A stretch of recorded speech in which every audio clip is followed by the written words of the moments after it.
In our first reading today, we hear about a pivotal moment in Israel's history, a key event that's important to interpreting the whole Old Testament. And it's the story of the Babylonian exile. What happened, as we hear in our first reading, is the neighbors of the Israelites, the Babylonians, invade and they conquer the Jewish people. They first do that by destroying all the elements of the temple that were passed on from the time of King David. Then we hear that they round up those who are in the military, all those who they see as threat and soldiers, and ship them off, deport them to Babylon. This is followed quickly thereafter by all the intellectuals and craftsmen, who are people who are taken from Israel to Babylon. And as we hear in our first reading, only the poor are left. Their culture, their history, their intellectual tradition is all destroyed as they enter into this time of captivity and enslavement in Babylon.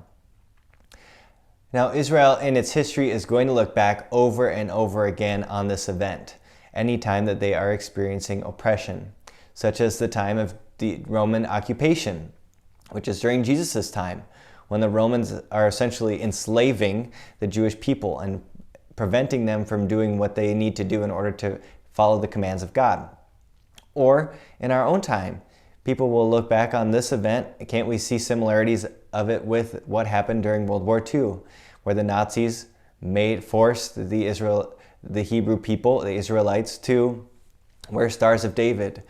They rounded up anyone who was a threat to them or anyone who was an intellectual and sent them off, deported them to other countries or to concentration camps. The Jewish people will look back over and over again at this event of injustice at the Babylonian exile to find sense in their meaning and oppression in the modern day.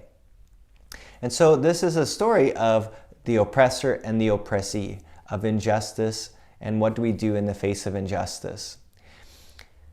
I think for that reason, it's a timeless story even for us today as we experience oppressor and oppressee.